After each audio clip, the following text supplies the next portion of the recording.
Bapak, Ibu, saudara-saudara yang terkasih dalam Tuhan Yesus Kristus, saat ini kita akan memasuki ibadah Minggu tanggal 6 Juni 2021. Kita mempersiapkan diri dengan memasuki saat teduh.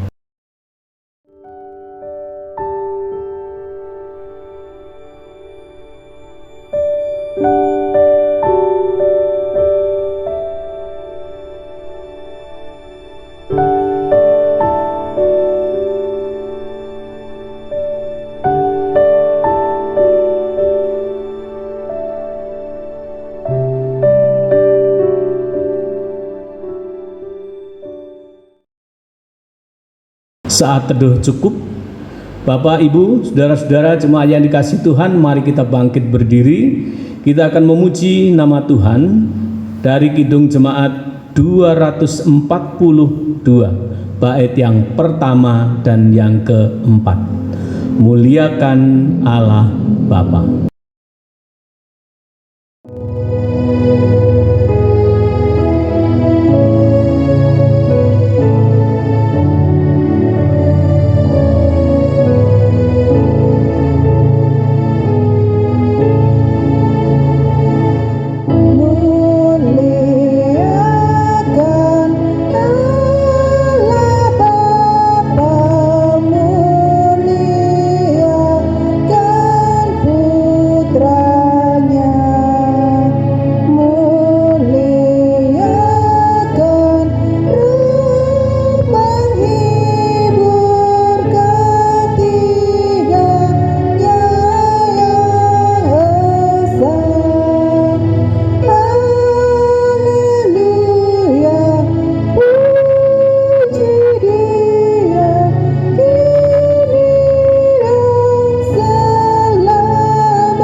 Jemaat yang dikasihi Tuhan, marilah ibadah ini kita khususkan dengan pengakuan Tuhan yang menciptakan langit dan bumi adalah sumber pertolongan kita.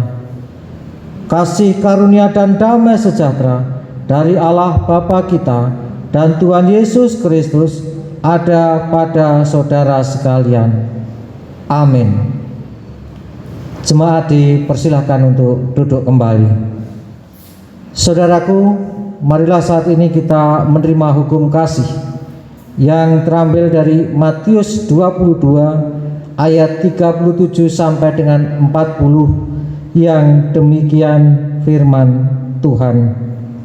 Jawab Yesus kepadanya, "Kasihilah Tuhan Allahmu dengan segenap hatimu dan dengan segenap jiwamu dan dengan segenap akal budimu. Itulah hukum yang terutama dan yang pertama. Dan hukum yang kedua yang sama dengan itu ialah kasihilah sesamamu manusia seperti dirimu sendiri. Pada kedua hukum inilah tergantung seluruh hukum Taurat dan kitab para nabi." Saudara, melalui hukum kasih ini, marilah kita bersama-sama melihat diri kita, sejauh mana kita sudah berlaku kasih kepada Tuhan dan sesama. Dan mari bersama-sama kita berdoa pribadi lepas pribadi.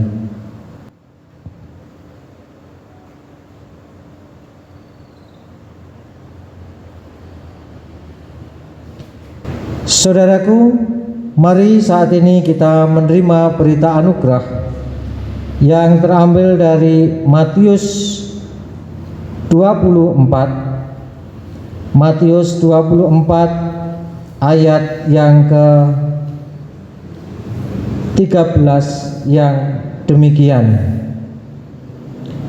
Tetapi orang yang bertahan sampai pada kesudahannya akan selamat.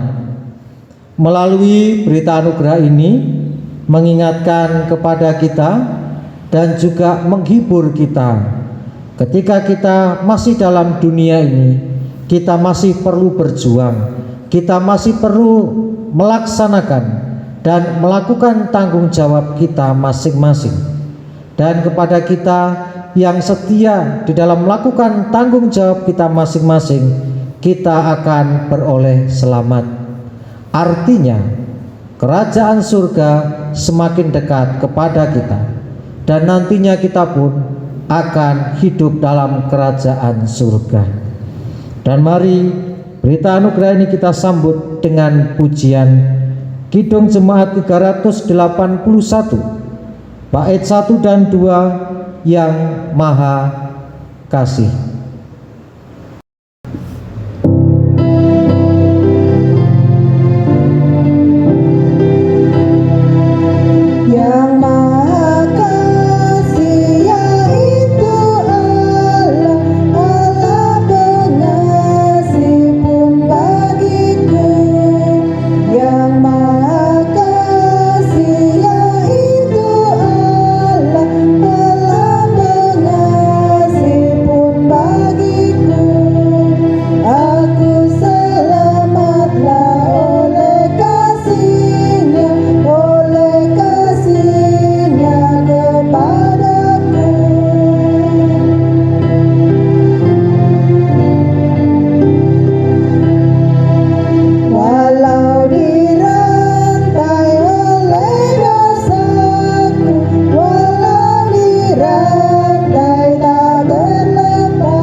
Mari saudara kita bersama-sama berdoa.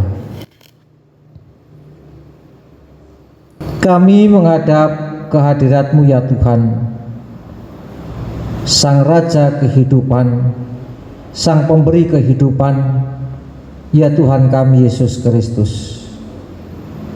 Dengan seluruh ungkapan syukur kami, oleh karena Engkau adalah Allah yang senantiasa setia, Engkau Allah yang senantiasa menyertai dan memberkati kami.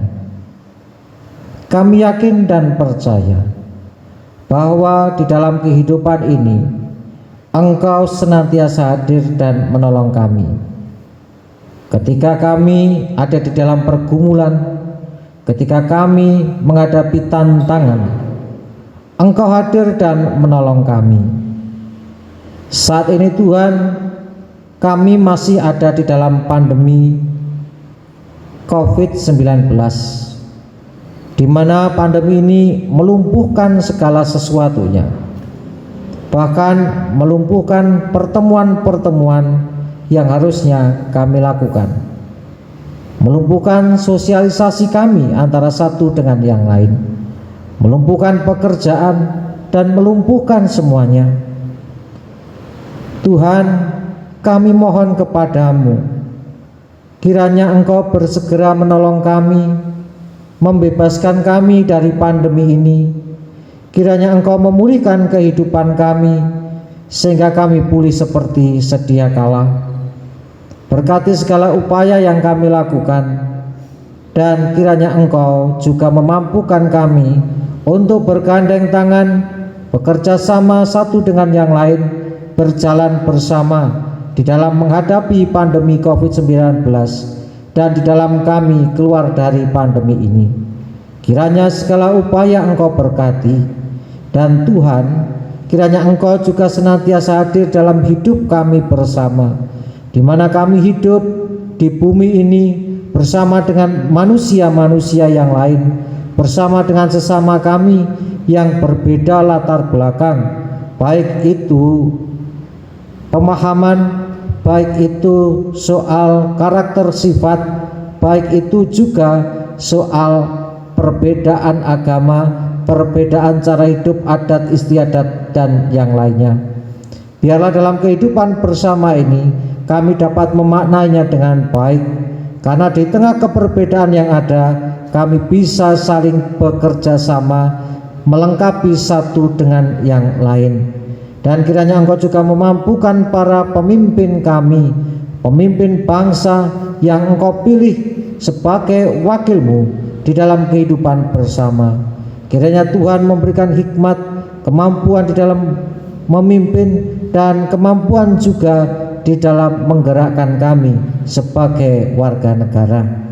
Hikmat-Mu, pimpinan-Mu Engkau berikan atas pemimpin-pemimpin bangsa kami. Tuhan, kiranya Engkau juga hadir di dalam pergumulan kami lepas pribadi satu dengan yang lainnya. Engkau Allah yang tahu, dan Engkau tahu apa yang menjadi pergumulan kami, apa yang menjadi harapan kami. Kami yakin Engkau menolong kami. Engkau akan memberikan kekuatan di dalam kami menghadapi pergumulan dan tantangan hidup. Engkau Allah yang senantiasa ada dan hadir untuk kami. Saat ini Tuhan, kami akan mendengarkan firman-Mu. Tuhan berfirman melalui hamba-Mu, dan kami siap mendengar dan melakukannya. Di dalam kasih Kristus kami berdoa. Amin. Saudara, mari kita menerima firman Tuhan yang terambil dari 2 Korintus 4 ayat 13 sampai dengan 2 Korintus 5 ayat 1 yang demikian. Namun karena kami memiliki roh iman yang sama, seperti ada tertulis, aku percaya, sebab itu aku berkata-kata. Maka kami juga percaya, dan sebab itu kami juga berkata-kata. Karena kami tahu bahwa Ia yang telah membangkitkan Tuhan Yesus akan membangkitkan kami juga bersama-sama dengan Yesus, dan Ia akan menghadapkan kami bersama-sama dengan kamu kepada dirinya. Sebab semuanya itu terjadi oleh karena kamu, supaya kasih karunia yang semakin besar berhubung dengan semakin banyaknya orang yang menjadi percaya, menyebabkan semakin melimpahnya ucapan syukur bagi kemuliaan Allah. Sebab itu kami tidak tawar hati, tetapi meskipun manusia lahiriah kami semakin merosot, namun manusia batiniah kami dibaharui dari sehari ke sehari. Sebab penderitaan ringan yang sekarang ini mengerjakan bagi kami kemuliaan kekal yang melebihi segala-galanya, jauh lebih besar daripada penderitaan kami.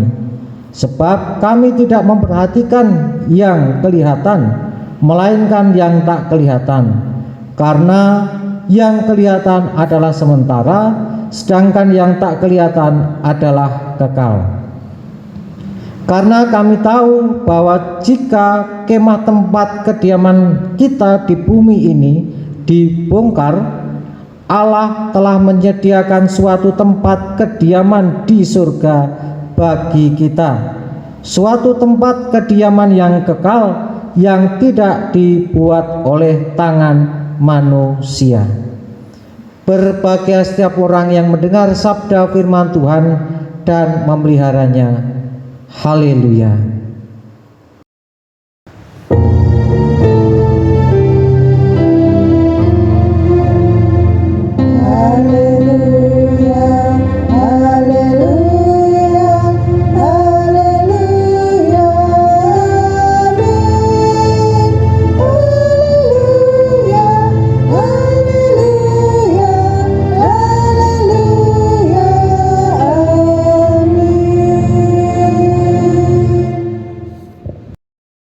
Saudaraku, selama manusia hidup, ia akan diperhadapkan dengan tanggung jawab. Baik itu tanggung jawab yang berkaitan dengan pribadi, tanggung jawab yang berkaitan dengan sesama, tanggung jawab yang berkaitan dengan Tuhan, dan tanggung jawab terhadap ciptaan yang lain. Tanggung jawab terhadap diri sendiri atau pribadi, perwujudannya adalah kita berupaya untuk mendapatkan pemenuhan kebutuhan, baik kebutuhan jasmani ataupun kebutuhan rohani. Kita berani mengambil keputusan dan berani menanggung segala resiko dan tantangan yang ada di dalamnya.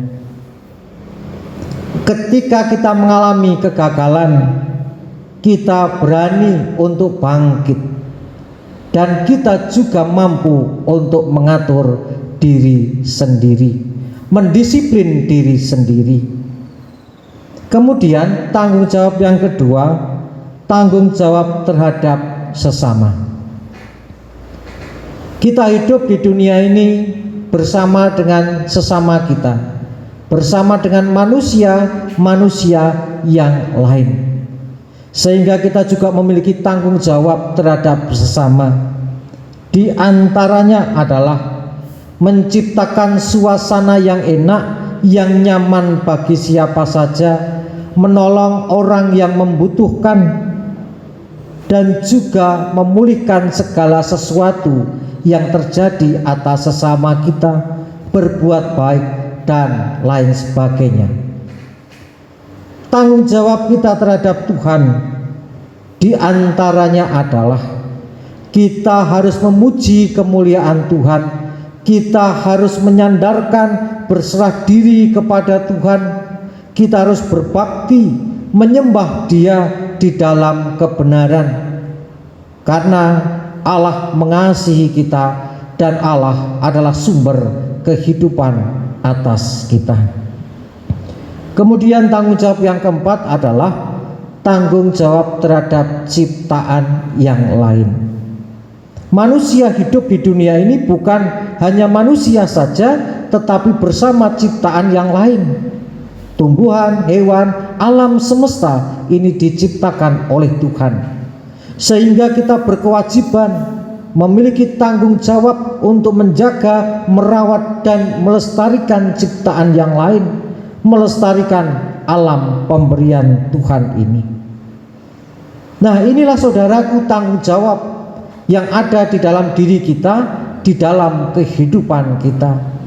Dan tanggung jawab ini, 4 tanggung jawab ini harus kita penuhi. Sadar tidak sadar, antara tanggung jawab yang satu dengan tanggung jawab yang lain itu saling berkaitan. Contohnya, ketika kita sebagai diri pribadi, dalam tanggung jawab kita terhadap diri pribadi, kita harus memenuhi kebutuhan jasmani. Ini berkaitan dengan tanggung jawab terhadap Tuhan, sesama, dan alam ciptaan Tuhan. Ketika kita memenuhi kebutuhan jasmani kita harus bekerja.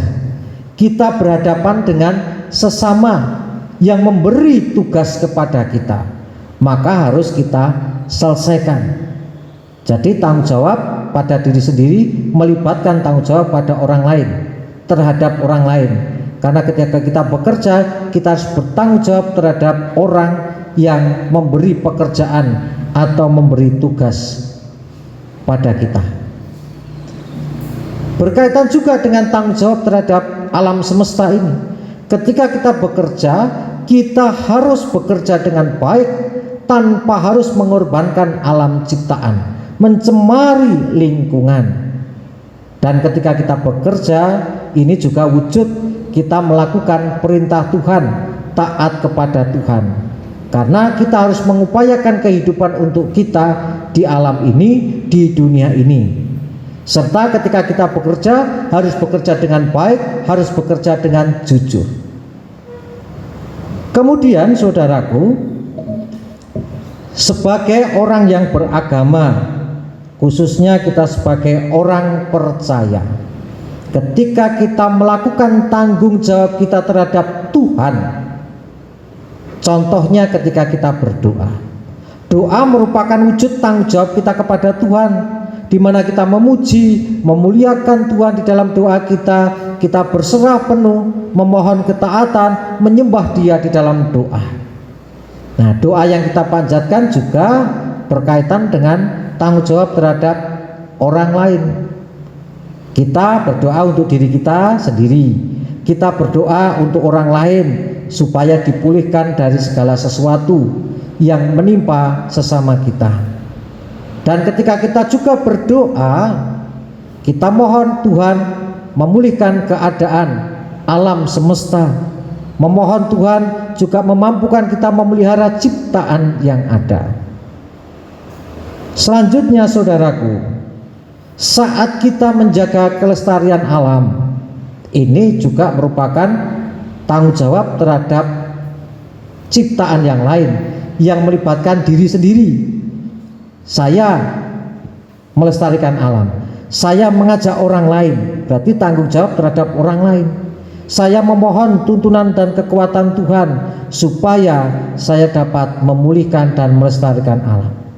Jadi saudaraku, dari contoh-contoh ini menunjukkan bahwa tanggung jawab terhadap diri sendiri, sesama, Tuhan dan ciptaan yang lain ini saling berkaitan satu dengan yang lain dan tidak bisa dipisahkan. Satu tanggung jawab yang kita lakukan itu merangkul tanggung jawab yang lain. Dan tentunya masing-masing orang memiliki tanggung jawab yang sama meskipun porsinya berbeda. Sama-sama memiliki 4 tanggung jawab, namun bentuk dan porsinya berbeda sesuai dengan kondisi, sesuai dengan di mana kita berada. Paulus juga demikian, dan Paulus melakukan hal itu. Dia melayani Tuhan, dia membimbing, mengarahkan jemaat Tuhan. Dia pun juga bekerja untuk pemenuhan kebutuhannya. Dan tentunya ketika kita melakukan tanggung jawab kita, tidaklah mudah saudaraku. Ada konsekuensi, ada risiko, ada tantangan di balik tanggung jawab yang harus kita lakukan. Namun Paulus mengatakan kepada kita bahwa kita tidak perlu takut, tidak perlu patah semangat, tidak perlu kendor di dalam melaksanakan tanggung jawab. Paulus mengatakan, aku percaya, aku memiliki roh iman yang membuat aku bisa mengatakan aku percaya. Jadi kita jangan takut, janganlah kendor, jangan putus semangat, jangan jemu-jemu, jangan jenuh hati kita ketika kita melaksanakan tanggung jawab kita, karena kita memiliki roh iman. Roh iman ini yang menjadikan Paulus menjadi percaya kepada Yesus Kristus. Roh iman ini yang menjadikan Paulus yakin bahwa Tuhan memberikan tanggung jawab, Tuhan juga memperlengkapi dan memampukan Paulus di dalam melaksanakan tanggung jawabnya. Dan kita juga perlu untuk meyakini hal ini. Kita juga perlu untuk memiliki roh iman. Kita perlu yakin, kita perlu percaya bahwa Yesus telah menyelamatkan kita. Yesus menempatkan kita di dunia ini dengan tanggung jawab yang ada, dan Tuhan Yesus juga akan memperlengkapi dan memampukan kita untuk melakukan tanggung jawab kita dengan baik. Kita tidak akan merasa terbeban, kita tidak akan merasa tertekan di dalam melakukan tanggung jawab dengan resiko dan tantangan yang ada. Karena roh iman ada dalam diri kita yang menjadikan kita yakin, percaya Tuhan menyertai dan menolong kita. Dia Allah yang sanggup menyelamatkan kita. Lebih-lebih Dia adalah Allah yang sanggup untuk memampukan kita dalam melaksanakan tanggung jawab yang Tuhan berikan atas kita. Dan roh iman ini juga yang akan memampukan kita untuk tidak tawar hati.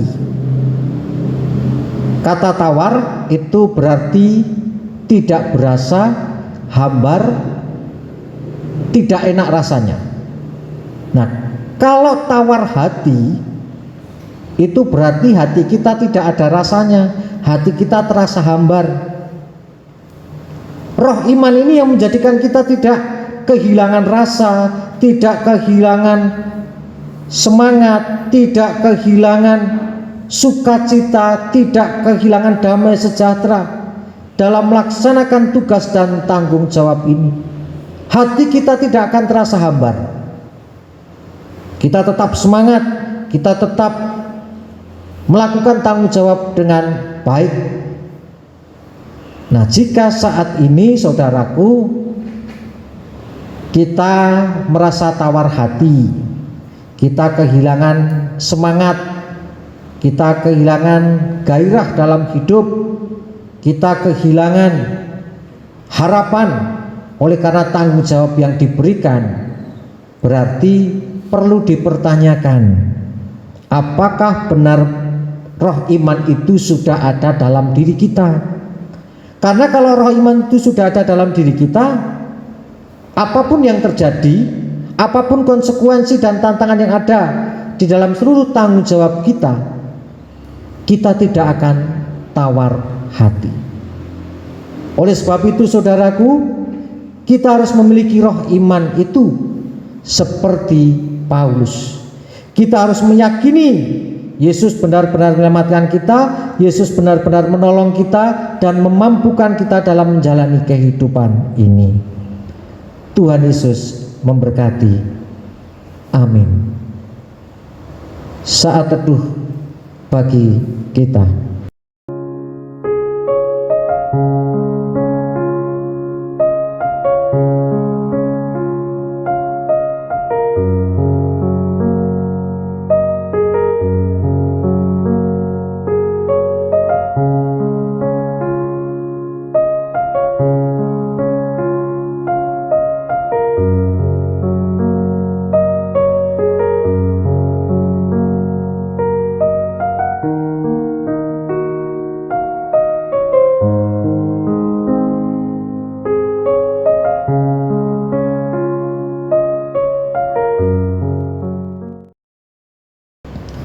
Saudara yang terkasih di dalam Yesus Kristus, mari bersama-sama kita mengaturkan persembahan.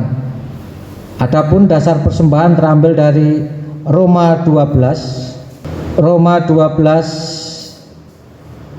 ayat 1 yang demikian. Karena itu saudara-saudara, demi kemurahan Allah, aku menasihatkan kamu supaya kamu mempersembahkan tubuhmu sebagai persembahan yang hidup, yang kudus dan yang berkenan kepada Allah. Itu adalah ibadahmu yang sejati. Mari kita mengaturkan persembahan diiringi kidung jemaat 363 bait 1 dan 2, bagi Yesus ku serahkan.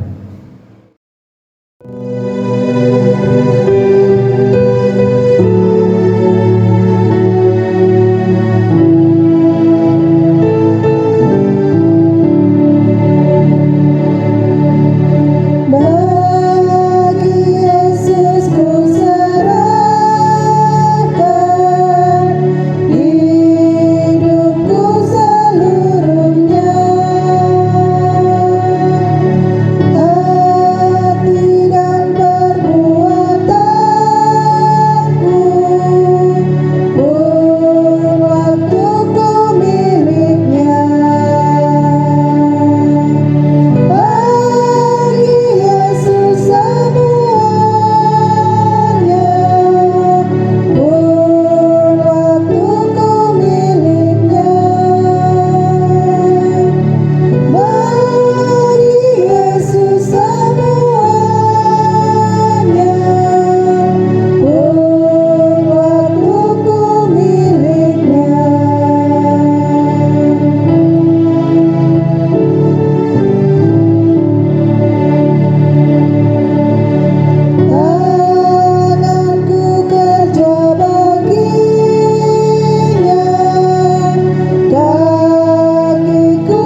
Mari saudara kita berdoa. Ya Tuhan Yesus, terima kasih atas firman-Mu yang mengingatkan kepada kami bahwa kami memiliki tanggung jawab terhadap diri kami, sesama, dan Engkau serta ciptaan yang lain.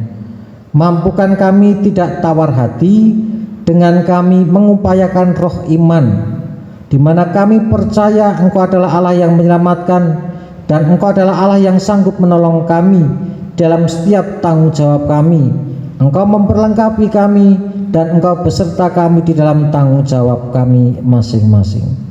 Dan saat ini ya Tuhan Yesus, kami mengaturkan persembahan kepadamu sebagai wujud syukur kami kepadamu.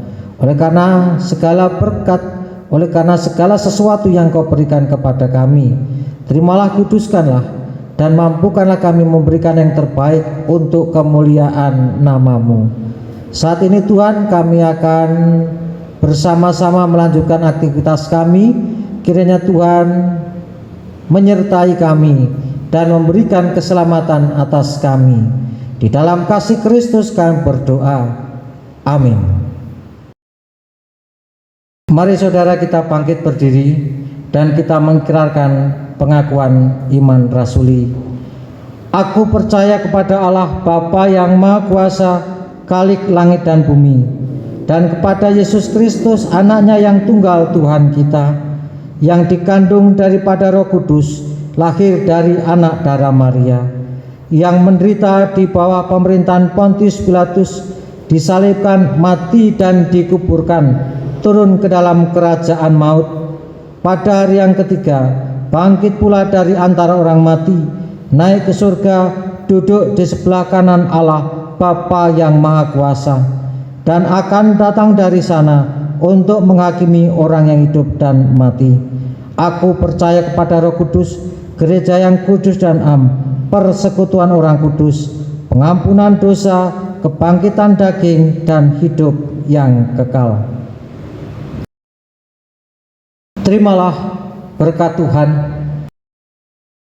Kasih karunia Tuhan Yesus Kristus dan kasih Allah dan persekutuan Roh Kudus menyertai saudara sekalian. Amin.